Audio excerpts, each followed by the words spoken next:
MIDCमधील love story भाग 6. हायवेचा प्रवास, हृदयाची धडधड आणि सावीची घालमेल.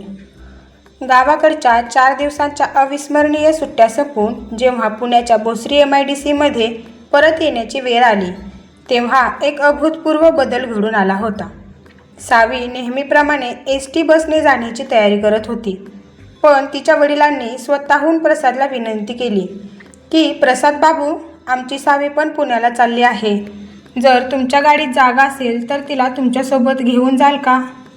वडिलांचा हा शब्द ऐकून प्रसादच्या आनंदाला पारावार उरला नाही, तर सावीचे हृदय जोराने धडधडू लागले.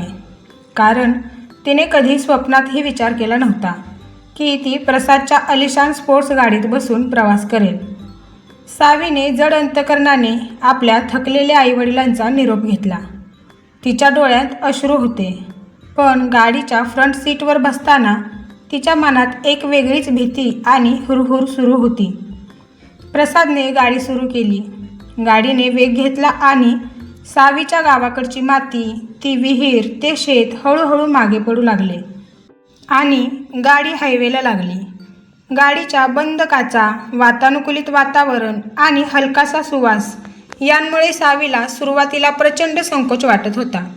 ती स्वतःला सीटच्या एका कोपऱ्यात आकसून बसवून घेत होती.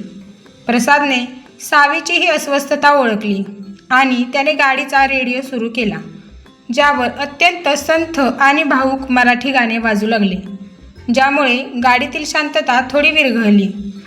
प्रसाद अत्यंत आनंदाने स्टेअरिंग धरून गाडी चालवत होता. तो अधूनमधून सावीच्या चेहऱ्यावरील हावभाव चोरट्या नजरेने पाहत होता. सावी मात्र खिडकीबाहेर पळणाऱ्या झाडांकडे पाहत एका मोठ्या मानसिक द्वंद्वात अडकली होती. तिच्या मनात विचारांचे मोठे वादळ निर्माण झाले होते. ती स्वतःशीच विचार करत होती की हा तोच प्रसाद सर आहे ना, ज्याला मी पुण्यात अत्यंत गर्विष्ठ आणि उद्धट समजत होते, ज्याने मला एका सेकंदात कामावरून काढले होते. पण माझ्या एका साध्या मदतीसाठी या माणसाने स्वतःचा संपूर्ण अहंकार बाजूला ठेवला. माझ्या मागे थेट माझ्या दुर्गम गावी पोहोचला. माझ्या थकलेल्या आईवडिलांचा आदर केला. विहिरीवरचे पाणी उपसले. भर उन्हात माझ्या वडिलांसोबत चिखलात उतरून शेतात कष्ट केले. प्रसादने तिच्यासाठी घेतलेले हे सर्व कष्ट तिच्या डोळ्यांसमोरून एखाद्या चित्रपटासारखे सरकत होते, ज्यामुळे तिच्या मनातील साकळलेला बर्फ आता पूर्णपणे वितळू लागला होता. तिची गरिबी, तिची कौटुंबिक जबाबदारी आणि बहिणीचे शिक्षण या सर्व गोष्टी अजूनही तिच्या डोक्यात होत्या, पण आता त्या सर्व काळजीच्या वर प्रसादचे अथांग प्रेम ताबा मिळवू लागले होते.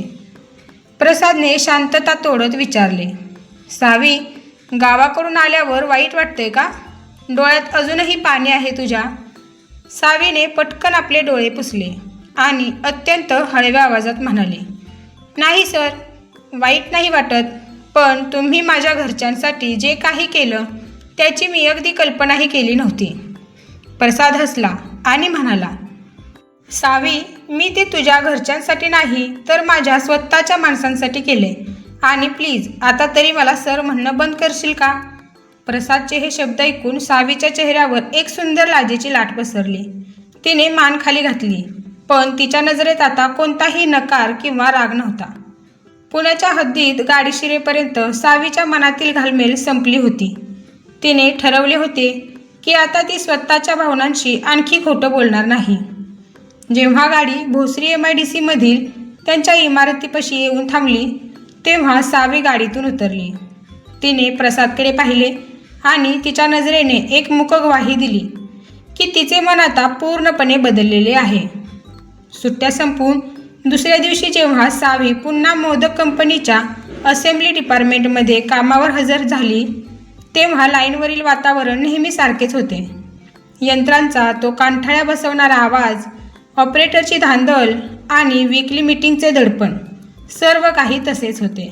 पण सावी आणि प्रसाद यांच्यातील नाते आता पूर्णपणे बदलले होते. प्रसाद जेव्हा सुपरवायझर म्हणून लाईनवर फेऱ्या मारण्यासाठी आला तेव्हा त्याच्या कर्मचाऱ्यांशी बोलण्याचा स्वभाव आधीपेक्षा खूप जास्त नम्र आणि समजूतदार झाला होता. तो सावीच्या लाईनवरून जाताना मुद्दाम थांबायचा, तिच्या कामाची चौकशी करायचा आणि सावीही अत्यंत आदराने त्याच्याकडे पाहत हलकेच हसायची. सावीच्या लाईनवरील इतर मुलींना आता नक्कीच संशय येऊ लागला होता की या दोघांमध्ये दसऱ्याच्या सुट्टीत नक्कीच काहीतरी मोठे घडले आहे. पण सावीने कोणालाही काहीच सांगितलेले नाही. सावीने पुढचे 2-3 दिवस स्वतःच्या मनात पूर्ण विचार केला. तिने पाहिले की प्रसाद अजूनही तिच्या उत्तराची अत्यंत प्रामाणिकपणे आणि शांतपणे वाट पाहत आहे. तो तिच्यावर कोणताही दबाव टाकत नाहीये. सावीला समजले की जर तिने आता या खऱ्या प्रेमाचा स्वीकार केला नाही तर ती आयुष्यभरासाठी एका चांगल्या माणसाला गमावून बसेल. एका शुक्रवारी संध्याकाळी शिफ्ट संपल्यानंतर सावीने प्रसादला गुपचूप मेसेज केला.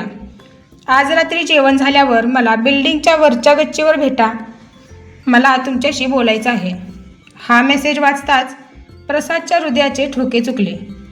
तो रात्री 9 वाजण्याची अत्यंत आतुरतेने वाट पाहू लागला आणि ठरलेल्या वेळेच्या 10 मिनिटे आधीच गच्चीवर जाऊन उभा राहिला.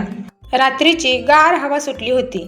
पुण्याचे आकाश चांदण्यांनी नटले होते आणि MIDCचे दिवे दुरून चमकत होते. सावी अत्यंत संथ पावलांनी गच्चीवर आली. तिच्या हातात एक छोटीशी डायरी होती आणि ती खूप लाजत होती. प्रसाद तिच्याजवळ आला आणि म्हणाला, सावी, खूप महत्त्वाची गोष्ट बोलायची आहे का? काही अडचण आहे का रूमवर? सावीने नकारार्थी मान हलवली. तिने प्रसादच्या डोळ्यात थेट पाहिले. तिच्या डोळ्यात आता अथांग प्रेम आणि विश्वास स्पष्ट दिसत होता. ती अत्यंत भावनिक आणि कापऱ्या आवाजात म्हणाली, प्रसाद, मी गावाकडे असताना खूप विचार केला. माझ्या परिस्थितीमुळे मी खूप घाबरले होते. पण तुम्ही माझ्यासाठी आणि माझ्या कुटुंबासाठी जे काही केलं त्यानंतर माझं मन तुमच्या भावना नाकारूच शकत नाही. माझ्या संपूर्ण आयुष्यात आणि संघर्षात मला तुमच्यासारखाच खंबीर जोडीदार हवा आहे. माझा तुमच्या प्रेमाला होकार आहे. सावीच्या तोंडचे हे होकार शब्द ऐकताच प्रसाद स्तब्ध झाला. त्याला वाटले की तो एखादे सुंदर स्वप्न पाहत आहे. त्याच्या डोळ्यात आनंदाश्रू आले. त्याने उत्साहाच्या भरात सावीचे दोन्ही हात आपल्या हातात घेतले आणि म्हणाला, थँक्यू सावी, मी तुला वचन देतो की आयुष्यात कधीही तुझ्या डोळ्यात पाणी येऊ देणार नाही आणि तुझ्या कुटुंबाची जबाबदारी आता माझी असेल. गच्चीवरील त्या शांत रात्री पुण्याच्या MIDCच्या पार्श्वभूमीवर एका साध्या वर्कर मुलीने श्रीमंत सुपरवायझरच्या प्रेमाचा स्वीकार केला होता आणि त्यांच्या अधिकृत लव्ह स्टोरीची खरी सुरुवात झाली होती. सावीचा होकार मिळाल्यानंतर प्रसाद जणू हवेत तरंगत होता. त्याला आता लवकरात लवकर या नात्याला अधिकृत लग्नाचे रूप द्यायचे होते. त्याने विचार केला की आता लपून काही फायदा नाही. थेट आपल्या घरी जाऊन आईवडिलांना सावीबद्दल आणि स्वतःच्या लग्नाच्या निर्णयाबद्दल सांगायचे. एका रविवारी दुपारी प्रसाद आपल्या आलिशान स्पोर्ट्स गाडीतून पुण्यातल्या त्याच्या त्या भव्य आणि दुमजली बंगल्यात पोहोचला. बंगल्याच्या हॉलमध्ये त्याचे आई आणि वडील एकत्र बसून त्यांच्या मोठ्या हॉटेलच्या व्यवसायाची आणि नवीन आर्थिक व्यवहारांची चर्चा करत होते. प्रसादने आत प्रवेश केला. त्याचा चेहरा गंभीर होता. तो आईवडिलांच्या समोर जाऊन उभा राहिला आणि म्हणाला, आई, बाबा, मला तुमच्याशी माझ्या आयुष्यातील अत्यंत महत्त्वाचा निर्णय शेअर करायचा आहे. वडिलांनी चष्मा नीट करत विचारले, काय झालं प्रसाद? हॉटेल सांभाळायचा निर्णय घेतलास की काय? प्रसादने दीर्घ श्वास घेतला आणि म्हणाला, नाही बाबा, मी ज्या मोदक कंपनीत काम करतो तिथेच माझ्या डिपार्टमेंटमध्ये काम करणाऱ्या एका मुलीवर मी जीवापाड प्रेम करतो आणि मला तिच्याशीच लग्न करायचं आहे. हे ऐकताच हॉलमधील संपूर्ण वातावरण एका सेकंदात शांत झाले. वडिलांच्या हातातील फाईल टेबलवर जोरात पडली.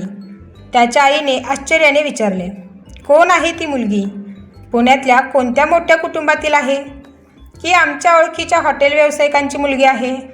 प्रसादने मान खाली घालून अत्यंत प्रामाणिकपणे सांगितले, नाही आई, ती एका अत्यंत साध्या गावातून आलेली मुलगी आहे. तिचे आईवडील शेतमजूर आहेत आणि ती आपल्या कंपनीत एक साधी वर्कर म्हणून काम करते. तिचं नाव सावी आहे. साधी वर्कर आणि शेतमजुराची मुलगी, हे शब्द ऐकताच प्रसादच्या वडिलांचा अफाट श्रीमंतीचा अहंकार प्रचंड दुखावला गेला. आणि ते रागाने सोफ्यावरून उठून उभे राहिले. ते अत्यंत कडक आणि मोठ्या आवाजात ओरडले, प्रसाद, तुझी हिंमत कशी झाली आमची इज्जत धुळीला मिळवायची? आम्ही पुण्यात एवढं मोठं नाव कमवले, हजारो लोक आमच्या हाताखाली काम करतात, आणि तू एका श्रीमंत बापाचा एकुलता एक मुलगा असून एका रस्त्यावरच्या गरिबाच्या मुलीला आमच्या घरची सून बनवून आणणार आहेस? हे कधीही शक्य नाही. त्याच्या आईनेही अत्यंत नाराजी व्यक्त केली. प्रसाद, आम्ही तुझ्या लहानपणापासून एवढे लाड केले, तुला हवं ते दिलं, आणि तू आमच्या या उपकाराची अशी परतफेड करतोयस?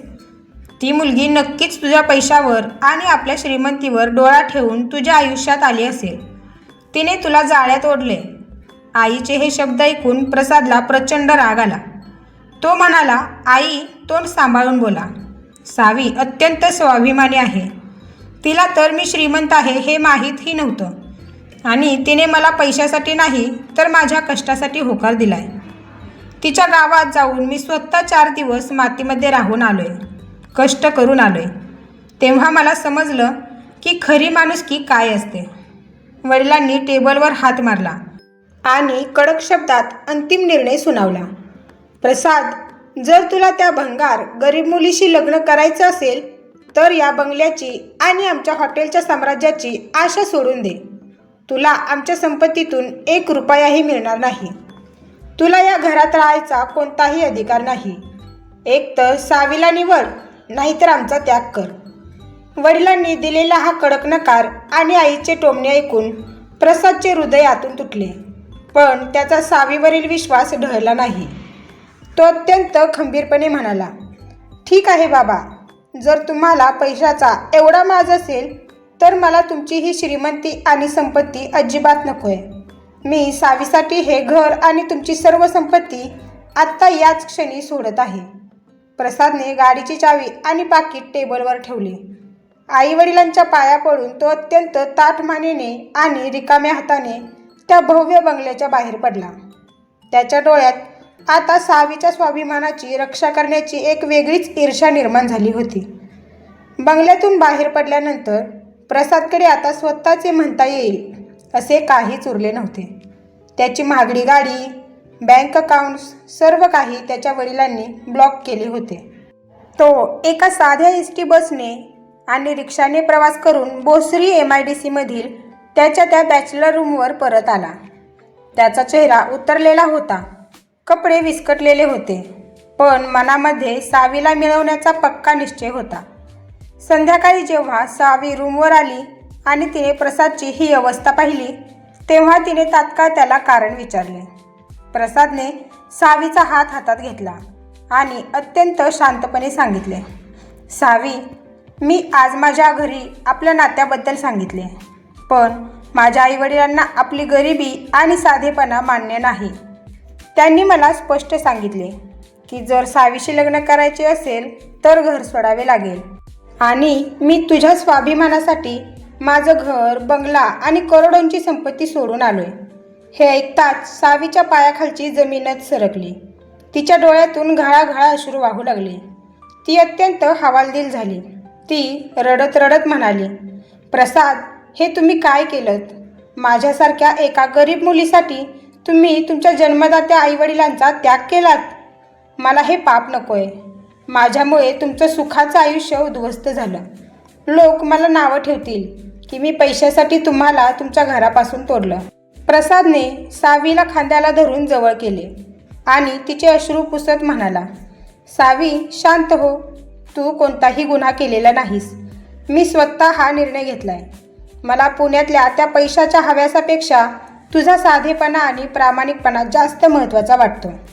आपण दोघे मिळून मेहनत करू आणि स्वतःचे एक छोटं जग उभं करू.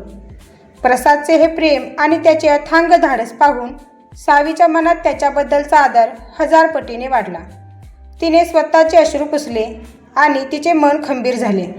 ती अत्यंत ठाम आवाजात म्हणाली, प्रसाद, जर तुम्ही माझ्यासाठी एवढा मोठा त्याग केला असेल तर मीही तुम्हाला कधी खचू देणार नाही.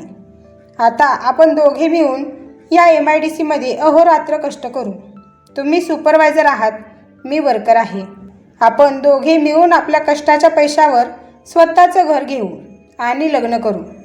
सावीच्या या खंबीर पाठिंब्यामुळे प्रसादच्या पंखांना जणू एक नवीन बळ मिळाले. त्याची श्रीमंती गेली असली तरी त्याला जगातील सर्वात मोठी संपत्ती म्हणजे सावीचे प्रेम मिळाले होते.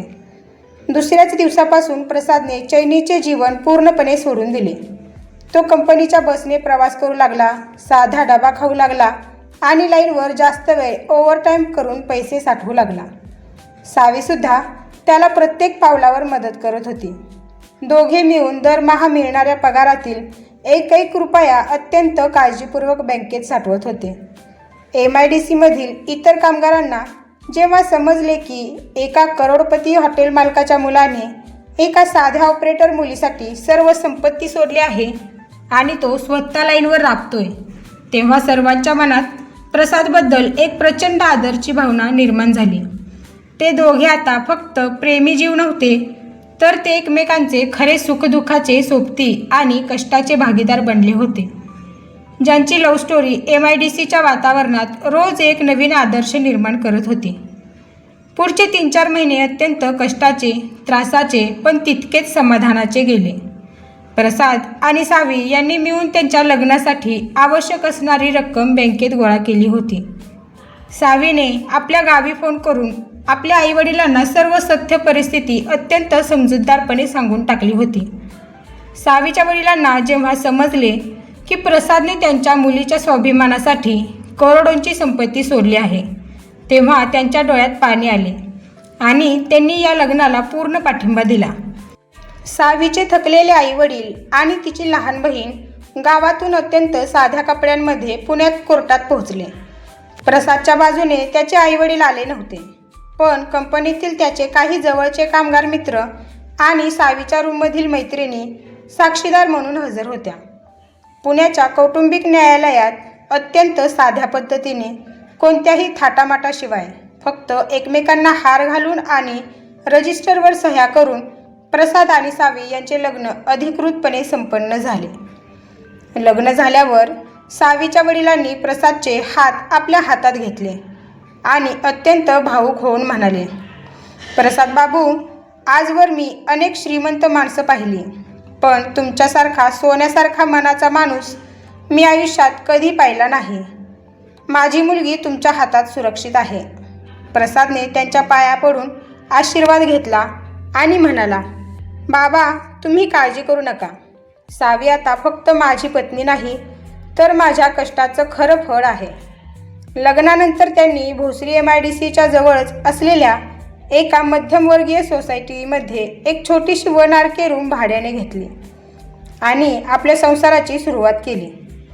सावीने चुलीवरच्या चवीची आठवण करून साधे गावरान जेवण गॅसवर बनवले, तर प्रसादने घराची साफसफाई करून तिला मदत केली.